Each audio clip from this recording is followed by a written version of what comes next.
The following is a presentation of the Sovryn Technica podcast feed.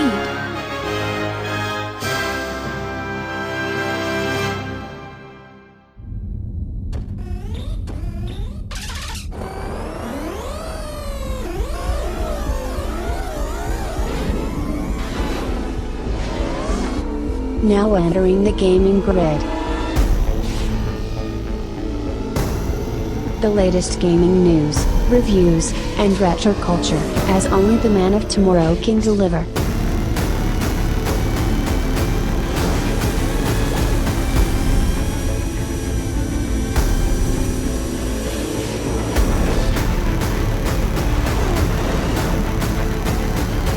And here's your host, Brian Sovryn.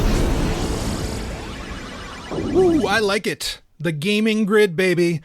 I gotta tell you, originally I was gonna make this Patreon only, but this is big enough that I think it's worth getting out there to the full-on public in the Sovryn Technica podcast feed. Now, of course, you know that if you're a Sovryn Technica patron, that you get daily content in that specific feed. Of course, not in the public feed, but in that one, you do. Not on weekends, but otherwise daily. And, you know, this is usual marketing speak, right? You know, daily means usually the 5 business days of the week. So anyways, talking about business, talking about marketing, wow, what we are here to discuss is something, you know, it feels so often like I don't get to talk about anything like exciting or positive when I do, you know, anything in the Sovryn Technica feed, it seems. But I got to tell you, the one thing I always get excited about is when there's an announcement for a Nintendo Direct. I mean, and it's amazing for multiple reasons. And let me explain, especially when I talk about business and marketing. Okay. Nintendo has a formula that they follow with these Nintendo Directs that they've been doing for a few years now. Okay. And this is akin to their, you know, like it'd be their version of Google I/O or, you know, an Apple event or something along those lines.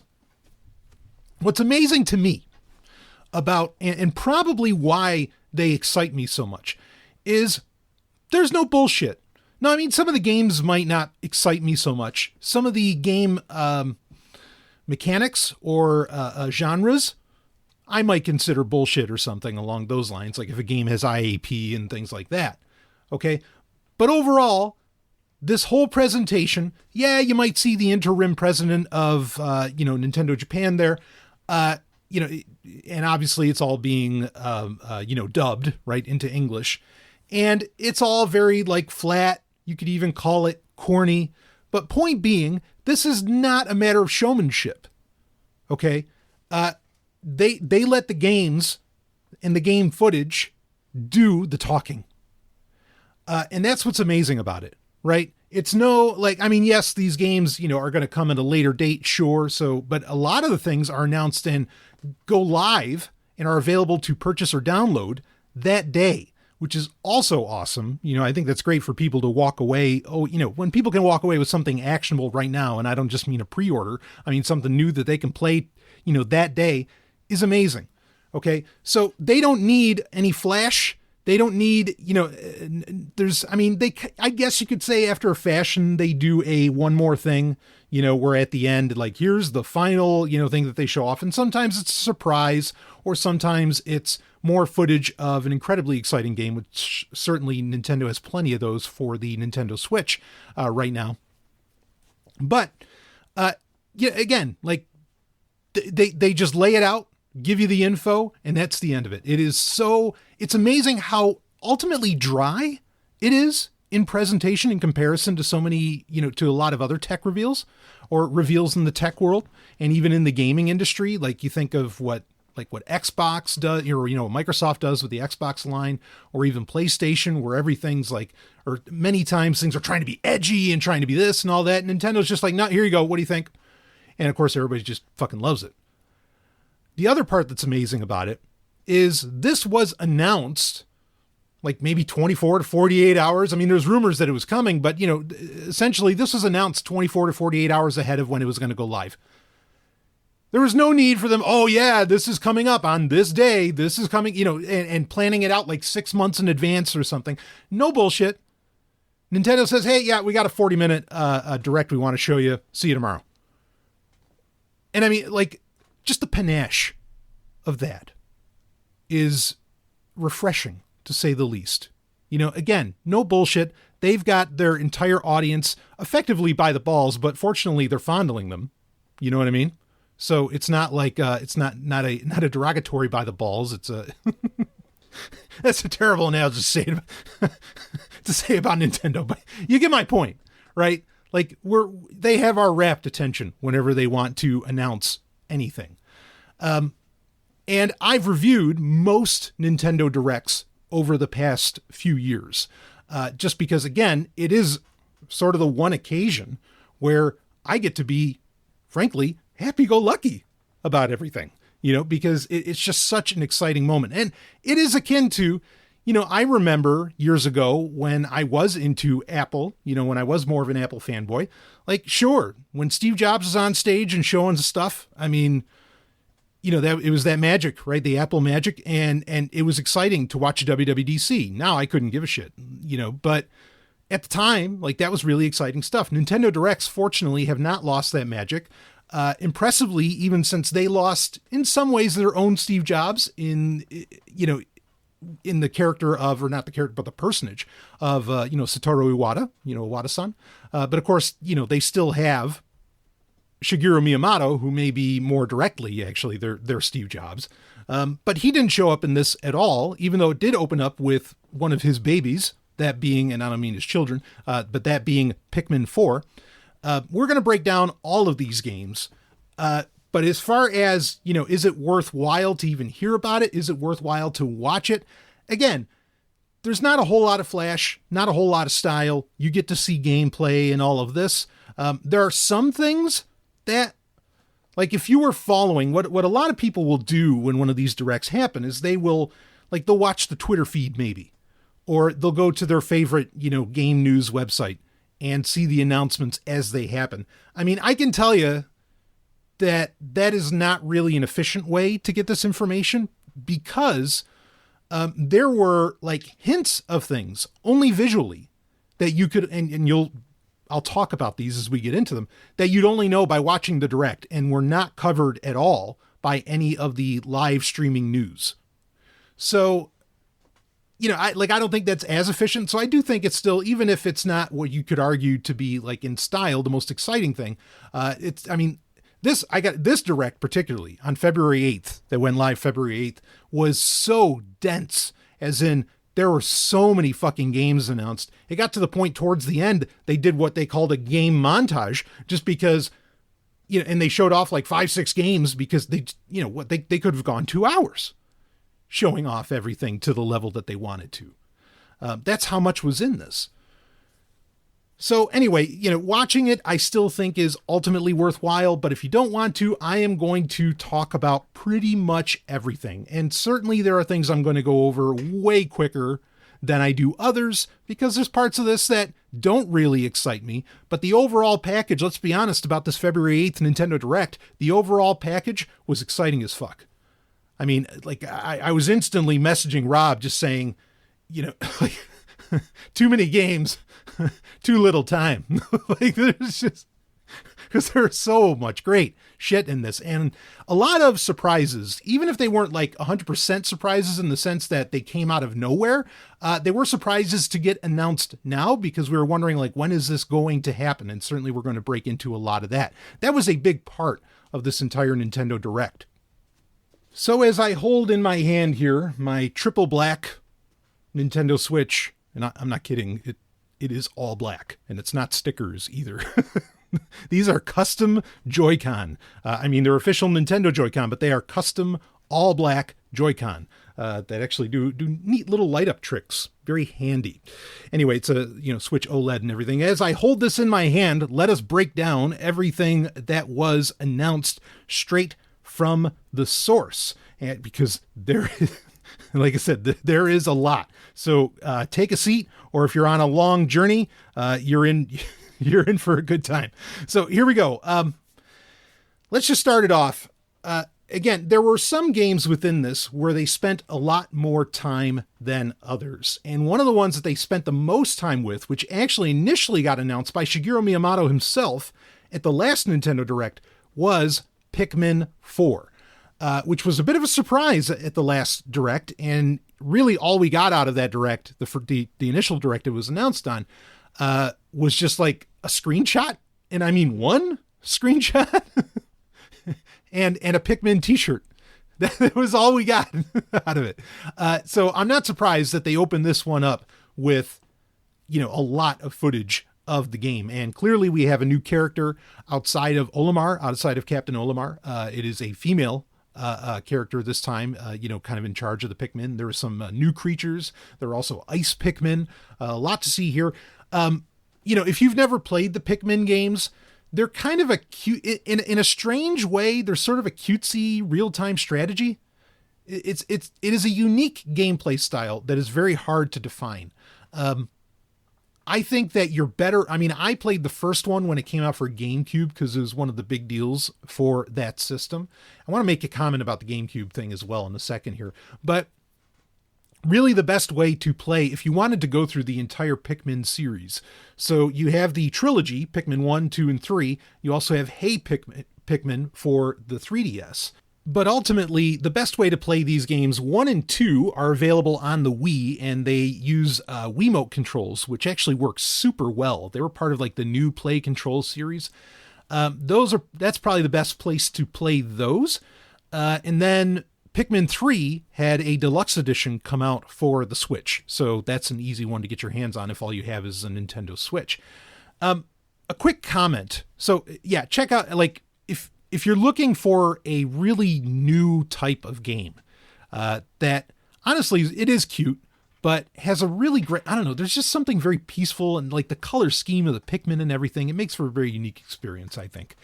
But a comment I want to make, and you're going to see this thread throughout the entire Nintendo Direct. We have reached the time where the GameCube has reached that, like that nostalgia peak, where it's in vogue again, right? People are thinking about it again because, whatever, it's been 20 years. And, this happens with systems, right? Like you could look at when the 3DS first came out, or even when the new 3DS came out. The Super Nintendo was kind of, what everybody was being nostalgic about. Or even with the 3DS, the N64 was what everybody was nostalgic about. That's why we got remakes of Star Fox 64 and, Ocarina of Time, Majora's Mask, and so on. So we're at that stage now where the GameCube, again, it's very much in vogue. And so Pikmin 4 was a title I don't think anybody was expecting to come out. But I think it's part of that GameCube nostalgia right now. So anyway, Pikmin 4, that was certainly exciting to see. The fans of that, they know what they're getting, and there's really nothing else like it, so it's pretty exciting. Next was the expansion pass DLC for Xenoblade Chronicles 3. Of course, if you're a fan of that series, I mean, those are some of the greatest RPGs ever made. You know what you're getting there. I'm not going to spend a bunch of time on that. If you're a fan of Xenoblade Chronicles, you know the deal. And if you're not, I don't know that it's something where it's like, oh yeah, you should play Xenoblade Chronicles. It's really something you've got to have been into for quite some time. And of course, it's really a much larger series. I mean, I love the Xeno, and that's the larger series is the Xeno series. I'm a huge fan. Like Xenosaga 1 through 3. That trilogy on PlayStation 2 was amazing. Even Xenogears for the PS1, and so on. I mean, again, if you're a fan of the series, you really, know what you're getting here. But more of that GameCube goodness, and this was a complete surprise to me, is Samba de Amigo Party Central, which is coming out in the summer. By the way, I didn't say it with Pikmin 4. With Pikmin 4, we now have a release date for that also, and it is this year, 2023. It's going to be July 21st. The DLC for Xenoblade Chronicles will be for February 15th, so just a few days from now. That wasn't like a surprise. Everybody kind of knew about that. But the new Samba de Amigo game was a surprise, and that is supposed to be coming out summer of this year, of 2023.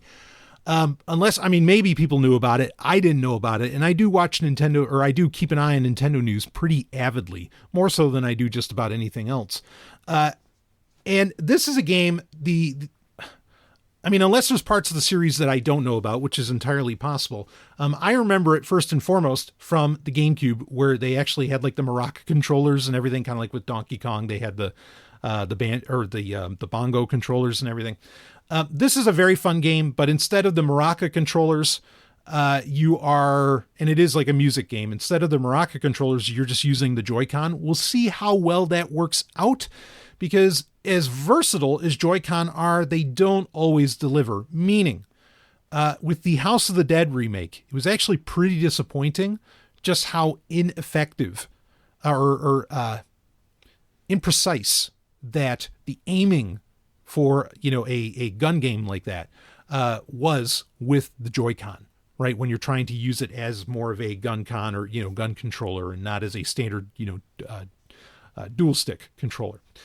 So we'll see how this goes. But I mean, the original Sam and Amigo that I played on the GameCube was just tons of fun. So this looks really cool. Very, it's got your classic, very, kind of piñata flair, right? Where everything is, very colorful. It's a joy. So that was a surprise. I thought that was really cool. Then they announced Fashion Dreamer, which is also coming out in 2023. I mean, this is classic consumerist gaming, but I know there's like a market for that where like you're literally a fashion designer in the game and you're like dressing up influencers. Now, I mean, just describing that, makes me want to hurl chunks, but whatever. I know there's people who are into this sort of thing. So whatever, there you go. Like I said, some games we're just not going to spend a ton of time on because I have nothing to say, or I'd just rather not.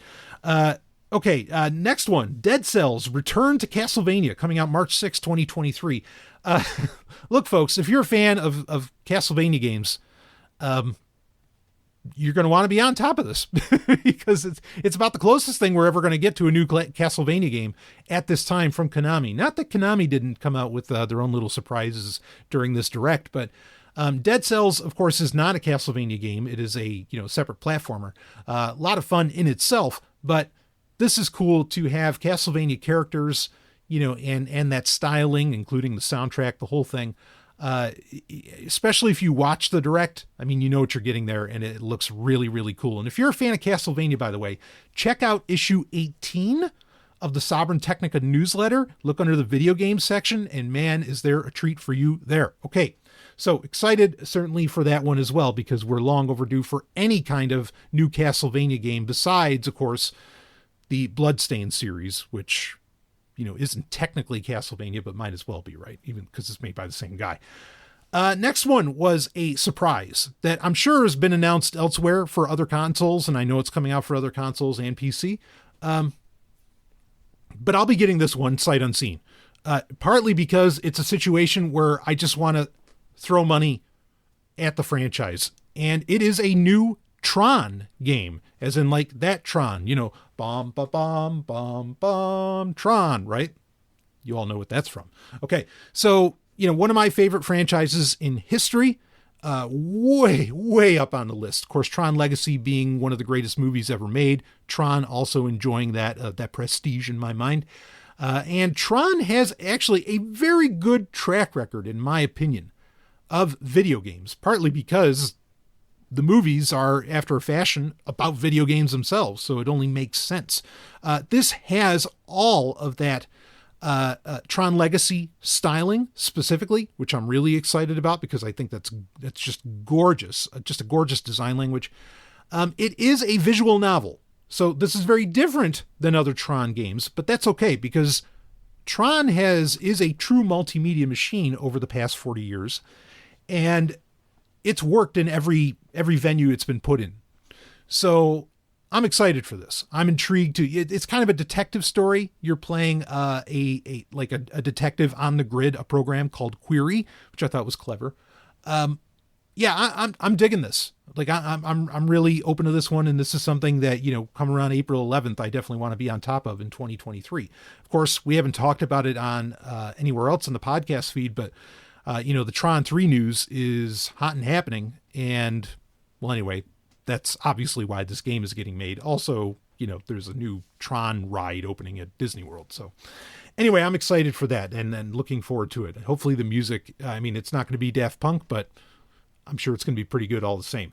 Next one was another surprise and a re-release, which we're going to be talking about re-releases here. And that is Ghost Trick Phantom Detective, coming out this year, summer 2023. Ghost Trick was one of the later games to come out for the Nintendo DS, which, let's be clear on this. Just in the past week, the Nintendo Switch has officially become the third best-selling video game console of all time. Number 2 is the PlayStation 2. Not a surprise, because, the game library alone, and the fact that it could play DVDs when DVD players were not common, nor cheap, was a true winner with that. Of course, I've talked about that a million times. Number 1, the best-selling video game console in history, is the Nintendo DS. And there are a lot of games, because the DS was just fucking everywhere. There are a lot of games that came out late in its life that, were really solid because people had just refined the art of developing for the Nintendo, for the DS, that the games really got to a point of perfection on the platform. For example, other late entries in the DS's life were like Radiant Historia, which got a absolutely fantastic re-release and expansion on the Nintendo 3DS late in its life, ironically. But this is really cool. This is a very fun game. You are playing you really are playing a ghost who, and you're doing detective work. Like, this plays off of sort of the Phoenix Wright, Professor Layton kind of stylings. It's a classic. You're going to love it. It doesn't look like they updated it too much, but we'll see when it gets to release date, just how much might have been updated, because they're still using the word bubbles and everything that I instantly recognized it right out of the DS version. But anyway, the next game is Deca Police. Now, this is being developed by Level 5. It's supposed to come out this year, 2023. Looks like a cool kind of open world / RPG. If Level 5's doing it, so I'm intrigued. Color me intrigued by it. We'll just say that much. The next one is a game that we already previously knew about, which is Bayonetta Origins. What is it? Cereza and the Lost Demon. If you're a Bayonetta fan, obviously you got the best thing ever, in the past few months, that being Bayonetta 3. And the saga kind of continues, but going backwards. This game looks really cool. It actually looks very much like Akamai, which, if that series, which has only had a couple entries, is Akamai and Akamiden, right? Or wait, was that Akamiden? Anyway, the one for the DS. So this looks cool. If you're into Bayonetta, you're in for a treat. Definitely more of a kid's game, because the Bayonetta series is one of those like oddities really in Nintendo's catalog, where it's published by Nintendo, of course, developed not by Nintendo, but published by Nintendo. So, it could be argued to be a first party situation. But it is rampantly sexual. Like, the character is always nude, and she's obviously designed to be, she's designed conventionally, very attractive, right? She's a witch. Her clothing is like her hair wrapping around her and everything.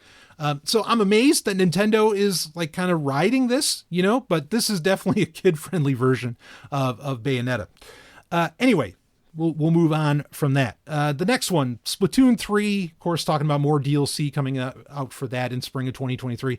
I have no interest in the Splatoon series. That's not me knocking it. It's just not my thing. You can't. There was a time where you could be into every franchise that Nintendo put out. That is not possible today. Like, that you just can't. And Splatoon is just one of those ones that I've decided to, okay, yeah, that's the direction I'm not going. Right? Like that's one I'm not playing, but I know it wildly popular, and I'm sure there's more to love here for people. Next one is Fire Emblem Engage expansion pass. A lot of DLC stuff getting announced, but DLC often can be like a whole other game at this stage. Fire Emblem, another one of those series where, yes, I've played entries in it, but these games are often 40 to 60 hours long. I love 40 to 60 hour long games, but I have to pick and choose which ones I can get into. And Fire Emblem is one of those ones that it's just, it's another one of those Nintendo franchises where I'm like, okay, yeah, that's one that I just don't have the time to deep dive into. So anyway, if you're a Fire Emblem fan, you know what you're getting there. And that actually came out. This is one of the first things they announced that came out the very day of the announcement of the Nintendo Direct on February 8th. After that was a kind of a surprise title called Harmony: The Fall of Reverie. This looked pretty interesting. It had to do with clairvoyance and figuring out a murder or something like that. It looked like an interesting game, but anyway, check out the Nintendo Direct if you want more on that one. Disney Illusion Island. That's coming out July 28th, 2023. So this is an adventure game with some of Disney's classic cartoon characters. For example, Mickey, Minnie, Goofy, Donald Duck, and so on. I'm kind of excited for this just because if you remember for the Wii, we had the games by, now his name's escaping me. It was Warren Spector, the Epic Mickey games, right? We had 2 of them, and those are phenomenal. And of course, this is a platformer, Disney Illusion Island, and I mean the cartoon styling looks great on it. Disney and platformers have been a potent mix over the past 30 some odd years. So this will probably be a very good game. I loved the Epic Mickey games and was always kind of hopeful that we'd get more out of the Epic Mickey series, even though, fuck the IP situation around Mickey Mouse and Disney can, well, the less said, the better, but this looks interesting. Next one is something that we've been waiting for. We've known that it was coming for like a couple of years now, but it kept getting delayed. Now we are finally, well, hopefully it'll finally come out. That date being April 21st, 2023. And we are talking about none other than Advance Wars 1 and 2. So you're getting 2 games. Reboot Camp is the official name. And these were classics for the Game Boy Advance. Of course, it was a series that existed. Like it was, what was it, Famicom Wars? It was a series that existed before the Game Boy Advance, but we didn't get it in North America until the Game Boy Advance. I love these games. They're turn-based strategy, a lot of fun. And there have been multiple entries, across, like the DS had a couple of fantastic entries into it, Dual Strike, very dark entries as well. As to where you'll see these games actually look very playful. But the series would get darker. Of course, there'd be Battalion Wars for the Gamecube and so on. Again, there's more of that Gamecube vogue, right? I'm excited for this. We've known about this for a while. We don't know why it kept getting delayed. Maybe Nintendo was just looking for a weak release year, though I don't think there's anything weak about this year, and they can always surprise us more later on, later on in the year with further Nintendo Directs. So anyway, excited for this one. If you want to play something akin to, I mean, it's not really a real-time strategy, but something like in that vein, like the depth of gameplay with the Advance Wars series is really surprising. So, if that intrigues you in any way, I guarantee you, you're going to have a good time with this one. It was one of the first games I ever got when the Game Boy Advance came out. And it was just an awesome time. Moving right along, Octopath Traveler 2, of course, is coming out this month, February 24th, in 2023. Incredibly, the first one, some people were saying that the first one blew away most Zelda games. I think that's a bold statement, but it was Octopath Traveler. The first one was an incredible game. Octopath Traveler 2, and there's a demo out now that you can start playing, looks phenomenal. So, this is JRPG stuff on steroids. I mean, it is the real deal. Very excited about that one. Good epic.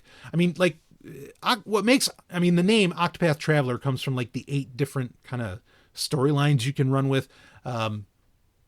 It's kind of unique as far as an RPG goes, but definitely one of the better new series of RPGs to come out of Square Enix. So anyway, check that out. Next one, We Love Katamari Reroll plus Royal Reverie.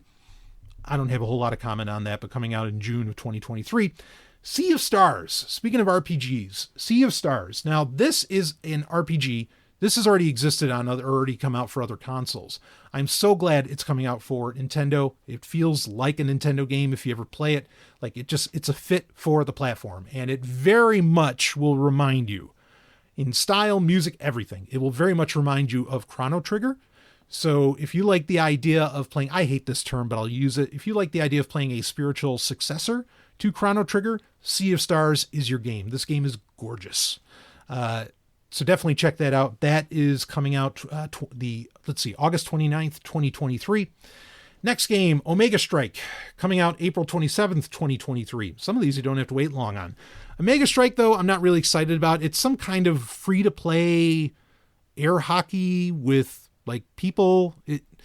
There's going to be in-app purchases in this, so it doesn't excite me. The other problem I really have with this is, it wasn't that long ago, maybe a little over a year ago, that we had the Nintendo Direct where they announced Knockout City.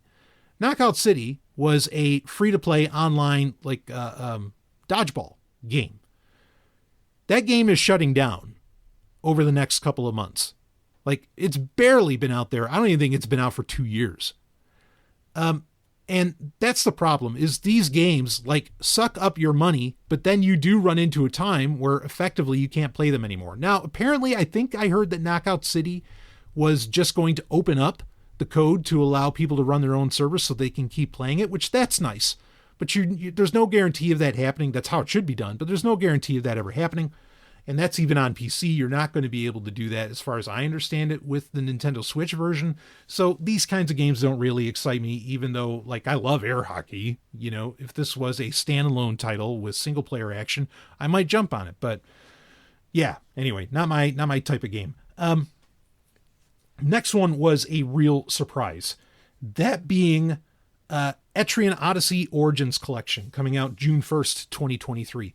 So Etrian Odyssey is a role-playing game series, long-running role-playing game series, more or less started out on the DS, but really came to, it really hit its highs on the 3DS. And there are many games in this series. There's at least, I want to say, almost 10. Actually, maybe it'd be 10 with Origins here that was announced included. So Etrian Odyssey Origins is taking the first 3 Etrian Odyssey games, which were all released on the DS, and combining them into one game, doing some quality of life updates. I guess it looked like there was some character sprite updates and everything. This is old school RPG. Think classic, Dragon Warrior, or as we know them now, Dragon Quest games. There's a lot of grinding involved. Again, these are really, really old school RPGs. Now, I like that, not just for the simplicity, but also for a lot of the customizability and options that you can get within that sort of gameplay, as compared to, say, your Final Fantasies or others. This is a very popular series, believe it or not, if you haven't heard of it. But obviously, like many things, it's more popular in Japan than it is in the US, but it is a very popular series. I do have some disappointments with this, though, and I'll make some recommendations for you as well. So the disappointments are that the first 2 Etrian Odyssey games from the DS were already remade, and they were full-on remakes for the 3DS. And they're under the subheader of Etrian Odyssey Untold. And these were dramatic remakes, and that's not what you're getting here. They added in with the Untold series, they added in voice work, all kinds of additions to the gameplay overall. And so I'm a little disappointed in this. I still want to jump on it, but I'm a little disappointed in it. The other thing I'll say, that if you look at Etrian Odyssey Origins and you like what you see, here's actually my recommendation for you. If you have a 3DS or an emulator of some kind, there was a kind of a swan song Etrian Odyssey game on the 3DS when the 3DS was phasing out. It came out in 2019, called Etrian Odyssey Nexus. That game, again, there were 5 main titles in the Etrian Odyssey series. Etrian Odyssey Nexus is not like in the numbered series, but it's kind of because it's an amalgamation of like every mechanic, every game mechanic that was developed for the Etrian Odyssey series, and they kind of put it all into one game. If you really want to play one, I think that's the one to play.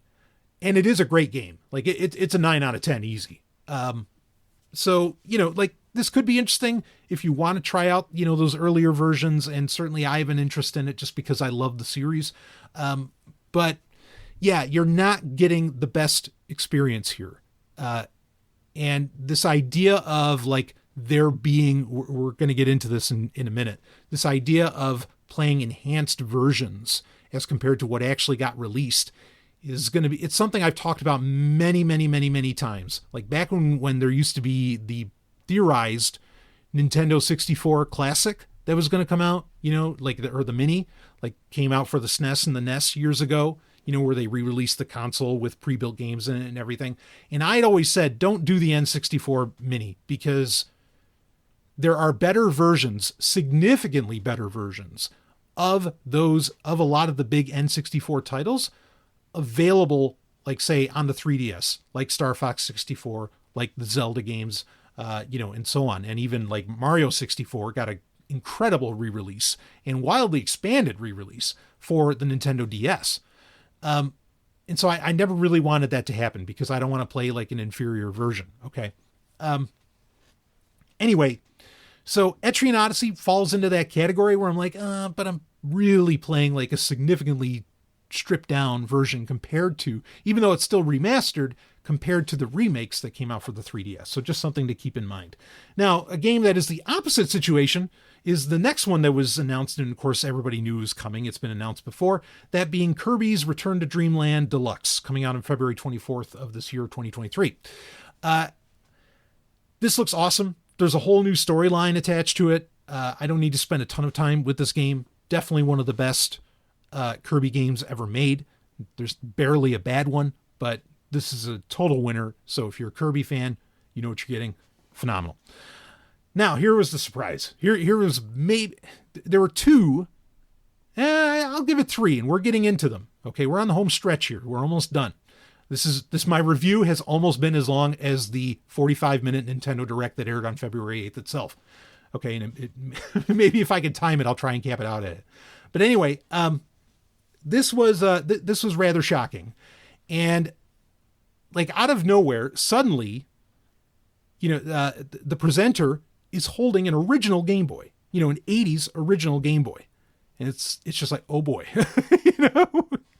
here we go. So at first they announced that the Game Boy games were coming to Nintendo Switch Online, specifically the expansion pack. Okay, which I originally, when that first came out, I said, this isn't worth it. This isn't worth the extra money. The Genesis games are available in a million other ways, even on the Switch itself.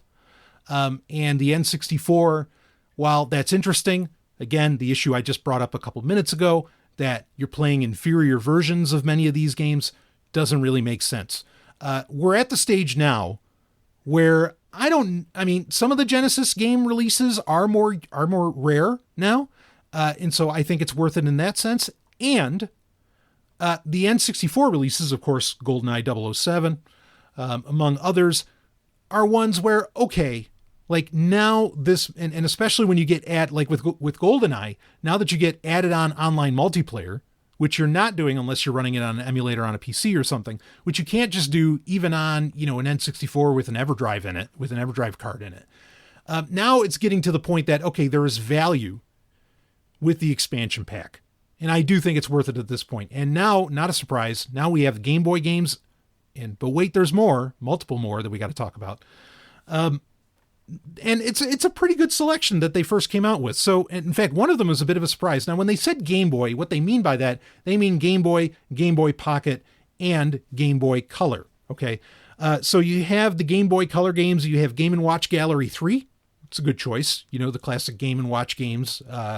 Like the little LCD screen games that Nintendo made even before the NES. That's a nice collection. Then they also did Alone in the Dark, The New Nightmare, which I was really surprised by that. That's a great game, but it's kind of a deep cut from the Game Boy Color. And for them to put out a horror game, I mean, just nice move. Gargoyle's Quest, that's part of a pretty fun series that I enjoy. So that's worthwhile to play. Kirby's Dream Land. Okay. Nice addition there. And also, and this is, okay, well, let me keep going down these. Tetris, I mean, you just have to do that, right? It's the biggest Game Boy game of all time. You had to do it. Super Mario Land 2, the 6 golden coins, winner. I'm kind of surprised they didn't put the first Super Mario Land game on there, but 2 is probably the best. And then you end up, of course, the evolution of the Super Mario Land series, that being Wario Land with Wario Land 3. Now there's 2 other games that and I guess let's go ahead and just talk about them. Metroid 2, Return of Samus. Of course, it was a launch title for the Game Boy. Makes perfect sense for them to release it in a way, but the problem is this is one of those games that's been remade. And I mean, remade to a mind-blowing level. Like, Samus Returns for the 3DS is such a good game. It is so fucking great. It's hard to go back to, the Game Boy version. Now there's, okay, so let's get into this. Then I'll talk about the next one. One of the nice things that they did with this, with Game Boy Online, I guess we'll call it that, is they give you the ability to put on either it can play with the classic Game Boy colors, right, the puke green, or it can go to a Game Boy Pocket. You can use the Game Boy Pocket filter, which makes it more black and white, or you can do Game Boy Color, which for certain games, Nintendo was very particular in what colors get added in. I would never, ever, ever recommend playing Metroid 2 with the puke green. It's one of the things that made the game really challenging, is because you couldn't really, like, the game's so complex, the design is so complex, you can barely tell what's going on. And the coloration, in fact, there's been color patches for it, for emulators for decades now, because everybody knew that this was a problem. And even the Game Boy coloration doesn't work that well. And that's kind of my point with Metroid 2. Like, I love that they added in these filters. That's phenomenal. Great touch. Okay. But at the same time, this is such a wildly inferior version. I can't recommend people play it this way, other than as a curiosity. The next one that's also very weird that they did is, it makes sense in one way, but it's Link's Awakening DX. So the Zelda game, and it is the DX version, which has, some expansion, right? It had that new secret dungeon, and it had the coloration and everything. The odd part here is this game has been completely remade, right? Link's Awakening was remade 2 years ago. It's what got me to buy a Switch, years ago, was, the full, and it's a full, 3D gorgeous version of the game. This is not, it looks nothing like the Game Boy game, other than it follows, its story and gameplay design overall, with some, little bit of quality of life enhancements. So it's just kind of weird that this is available here. I guess it's just for posterity. It's just for the museum aspect of it, I suppose, because there's no good reason to play this as compared to, other than maybe it's charming, but as compared to the full-on Switch remake that was done. So anyway, I think that's kind of weird. Here's the nice thing, though. You can play with Game Boy Online, you can actually play with other players. Like, you can connect, I think, online as well as locally. Like, you can do local multiplayer like you used to be able to do with, the original Game Boy, with like the link cable, right? This is how we used to play Pokemon, which, speaking of that, they also at the end previewed, they said more games to be added in the future. And they did. This is one of those things where if you weren't watching it, nobody told you about it while the direct was going on, because they do show you what some titles that are coming in the future. 2 of those are, let's see, there's Kirby Tilt and Tumble, which that's going to be interesting. Like, this is one that makes sense to put out there. Why? Because with a lot of, you think of like the Analog Pocket, right? Or a lot of handheld emulators or handheld consoles that run off of emulation, Tilt and Tumble required the game, had a motion sensor in the game cartridge itself. And you even ran into an issue with like the Game Boy SP or the Game Boy Advance SP, because the cart slot was on the bottom instead of on top, where it traditionally was in the Game Boy series, you're running into an issue where like everything was upside down, like all the motion you tried to do in Tilt and Tumble was reversed because the cartridge was held the wrong way. So I think this is a good one to have on there because that game mechanic is essential, can be easily done with the Joy-Con on the Switch, and resolves that whole emulation issue really with the game. Because again, it's even hard to emulate because it uses motion controls and you'd have to like remap things, and it was all very complex. So that's an easy winner to put on. The other one is the Pokemon trading card game. Nice. And this is one that can easily, along with frankly any Pokemon game, can easily take advantage of the new online connectivity that is being afforded with Switch Online. Then the other two really excite me. I wish they would have been part of the launch, but this got assuaged quickly with the next announcement, which we'll get into. But two more games coming out are the Game Boy Color games, Oracle of Seasons and Oracle of Ages, those being the Legend of Zelda titles for the Game Boy Color, along with, of course, Link's Awakening DX. This is another couple of games that can take advantage of the online connectivity. And I'm really excited about this, partly because they're great games, which I even have them on Virtual Console on my 3DS. But what really excites me about it is we are getting so close, and we're going to get closer in a second, we are so close to having every single Zelda game on one console. Now, we still got to get a couple games from the 3DS, and, you know, there's some others here and there, and of course, you know, like Wind Waker and Twilight Princess. But we're that close to having every fucking Zelda game on one console, even though I wish we'd get the enhanced versions of Ocarina of Time and Majora's Mask as well. But anyway, that's really cool. I dig that. Now, the next thing that happened was the announcement of, because they weren't done with the Game Boy. They're like, oh, and then they switch consoles and here comes the Game Boy Advance. So Game Boy Advance has also been added to the Switch Online expansion pack. I love this, adding two consoles at a time to Switch Online. And again, yes, does this make the expansion pack all the more worth it? Totally.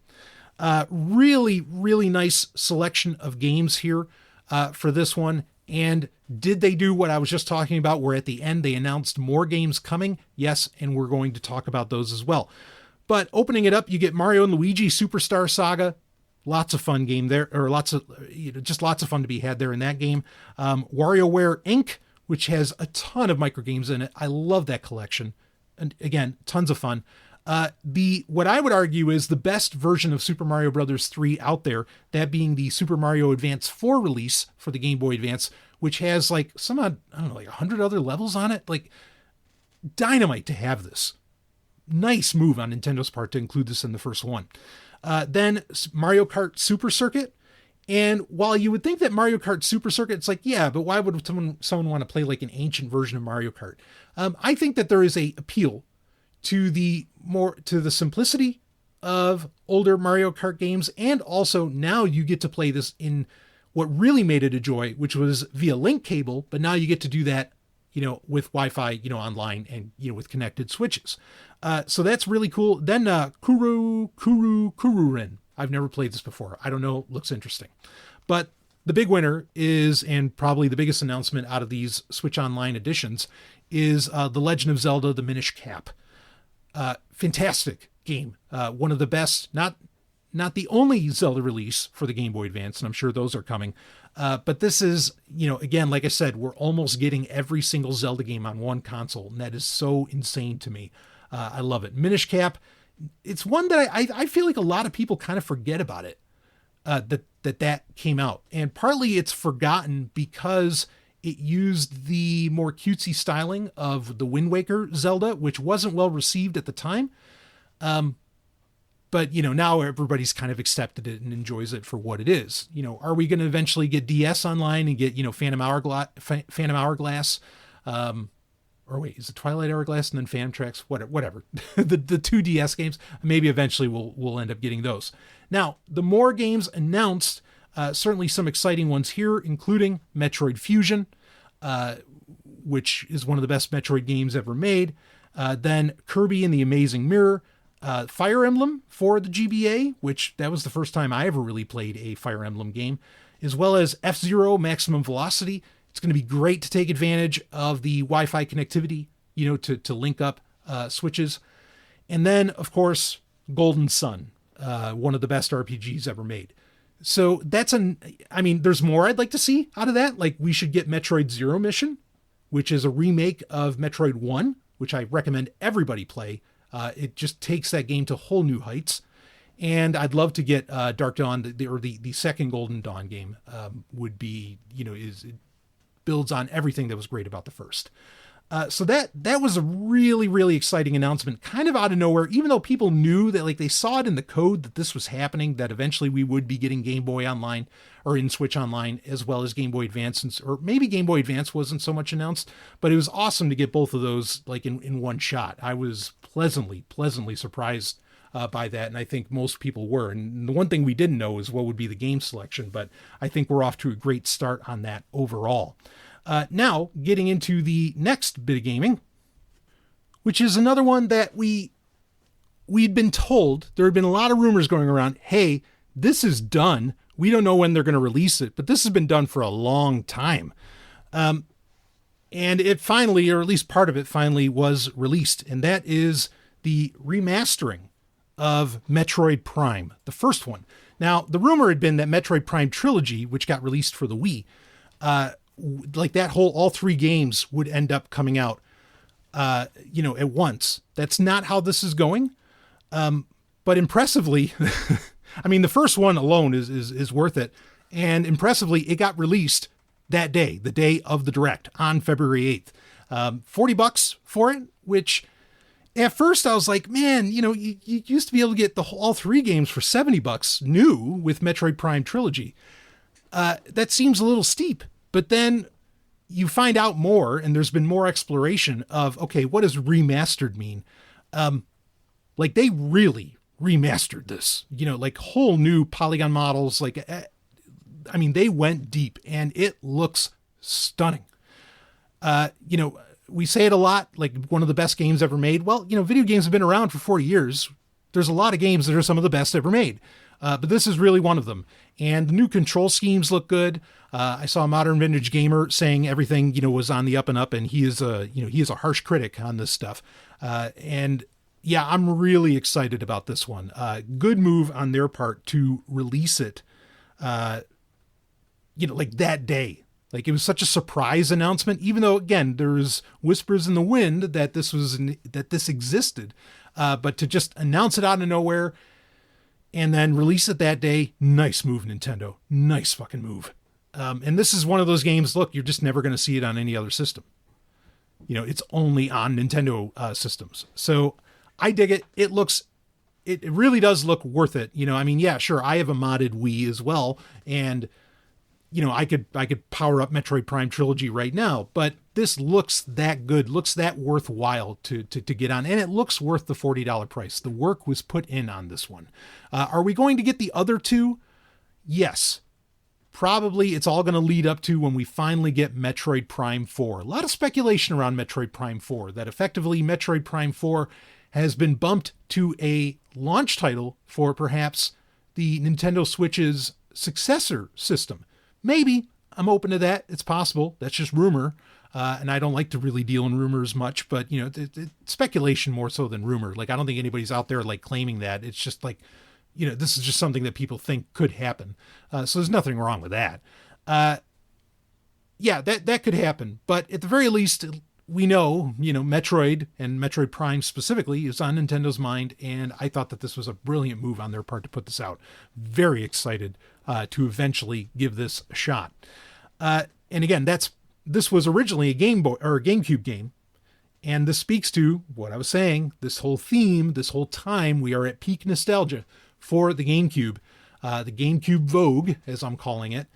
And that just continued with the next announcement, which was out of the blue. I don't know anybody that was talking about this, but these are, I've done my top 8s for every video game console, just about every video game console. What are the best 8 games?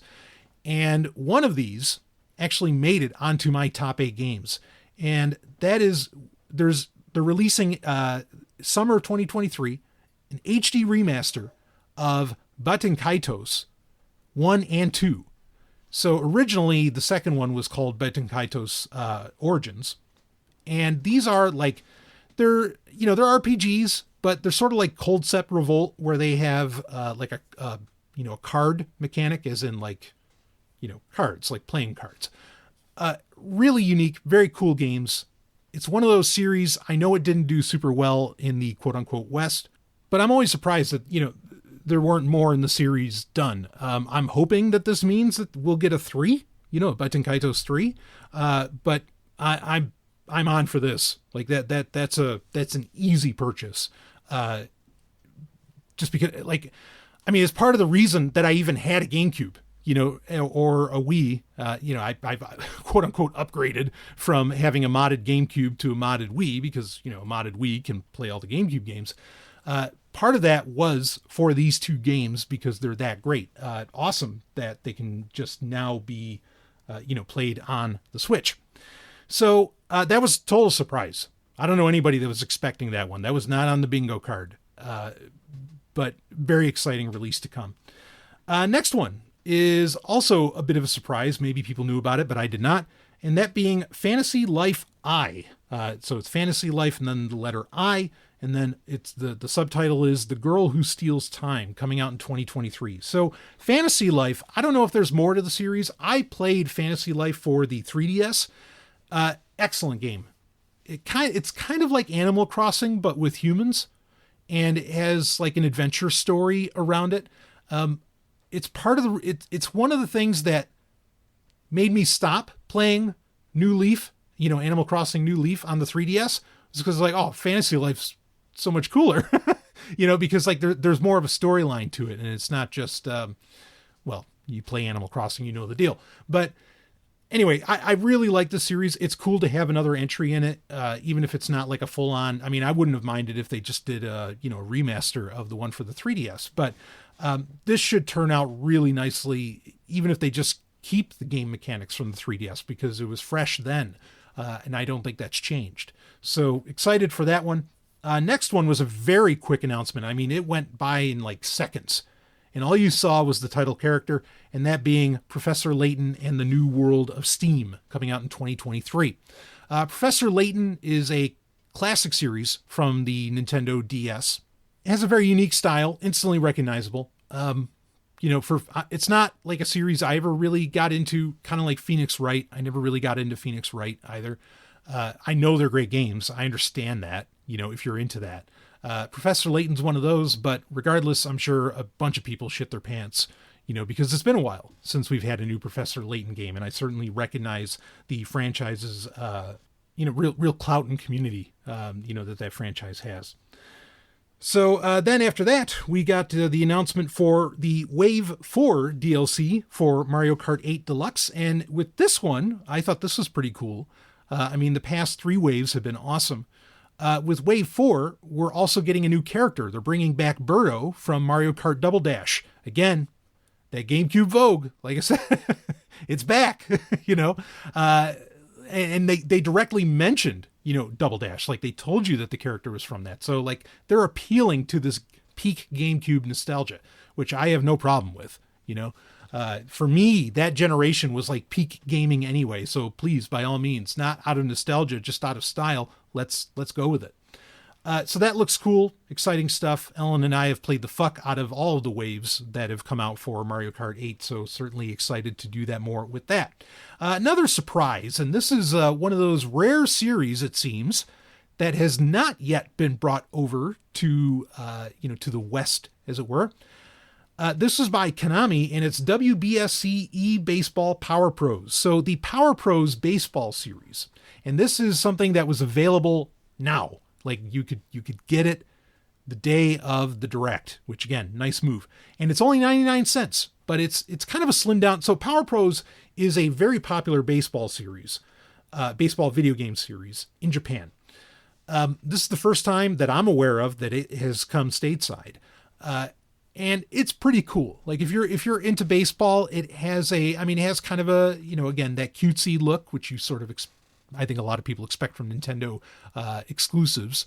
Of course, there's plenty of Nintendo exclusives that aren't cutesy, but you get my point. It's cool to see the Power Pro series here, even though this is more of like an online entry. It's not so much these are like full on, think like your, I don't know, like whatever, your big baseball, series, that would come out like say on PlayStation, like MLB 22 or something. It can get to that depth. This is not that, but to kind of test the waters of the series, I think it was a nice move by Konami for them to finally bring this series, to shall we say, an English speaking audience. Anyway, let's see. Then it ended off with, okay, well, there were some things that were Japanese exclusive. I won't really cover those, but then it ended off with, and this didn't surprise anybody, a fuller trailer for The Legend of Zelda Tears of the Kingdom, coming out May 12th, 2023. Of course, this is the much anticipated sequel to Breath of the Wild. And I mean, did it disappoint? No. Like this game looks so fucking good, I mean, Breath of the Wild sold the console. You understand? There's so many people, they just bought a Switch just to play Breath of the Wild, and they didn't really care about anything else. Kind of like Halo was for the Xbox. This is just going to move so many units. It looks stunning. Some of the new vehicles that were showed off in this trailer, some of the air vehicles, looked insane. This is going to be amazing. Like this is one of those games, it just can't fail, and Nintendo has delayed it already, before, because they want to make sure they get this fucker right. Like, this is the worst thing you could do, is to screw up this series. I don't think they're going to do that. Super excited for this. I mean, really, really, really excited for this. Now, there was some concern around this release in that the game is going to cost $70. And everybody was like, holy shit, our video games are going to cost $70 a pop now? Well, Nintendo has come out and said, no, this is not going to be a standard for games. It's just, we're going to charge for the value of the game. And I think they're effectively saying, no, this game is so fucking big that, oh yeah, it's worth 10 more bucks than what you normally pay. And I believe them. And I also don't have a problem with it for a couple reasons. One, I remember when I was a kid, we hashed out for Phantasy Star 4 for the Sega Genesis. That was $100 for that game. And it's just Phantasy Star 4. Like, it seems so cute today. Like, like it seems so I want to say naive, but it just seems so simple today. And it's like, wait, that was $100 game? You try and sell $100 game to, I mean, it's not that people don't try to. Look at the Atelier series or whatever, but you try to sell $100 game today and people go up in arms, right? And that's, again, everybody was freaking out. It's like, wait a minute, our game is going to cost $70 now. Not to say, I mean, understand that video games have been the same price. Like AAA video games have been the same price for about as long as video games have been a thing. Like there were $50 Atari games, you understand? So anyway, I think the $70 is totally worth it. The interesting thing is that just last week, Nintendo brought back to North America, it still existed in other regions, but to North America, they brought back where you can buy what are called game vouchers. Effectively, you spend $100, and you can get 2 games out of that $100. Now, they are specific games, usually Nintendo first-party games, but you can, whether they cost $60, $40, $70, like Tears of the Kingdom, you can get 2 games for $100.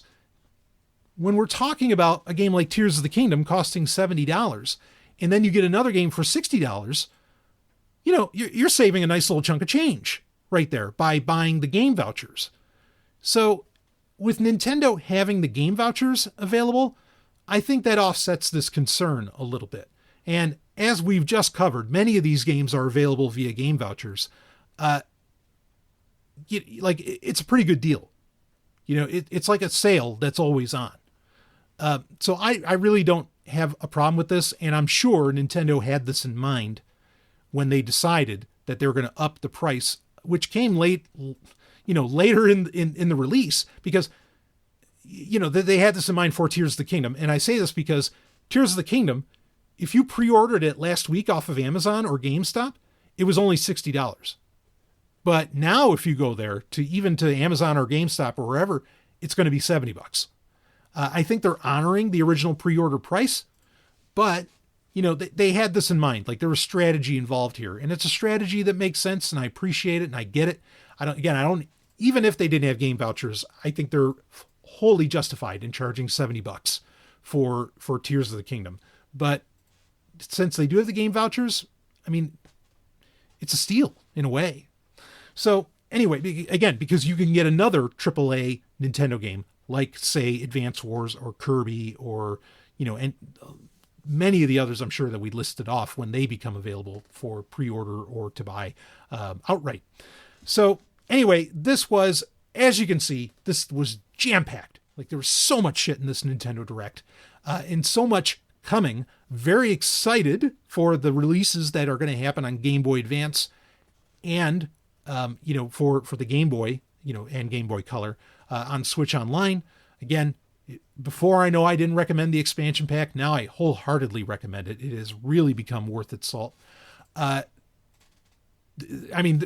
there's just so many games to play and so little fucking time. So much of this is worthwhile. As far as if I had to pick one game besides Zelda, besides Tears of the Kingdom, like that's too easy a pick. If I were to pick one game here that, if you only wanted one, what's the one game that you should be excited for and to play? I got to admit that's tough. But I got to go with the release of Baten Kaitos. That was so out of the blue. In those games, you're getting 2 games for the price of 1. And those games are so goddamn good.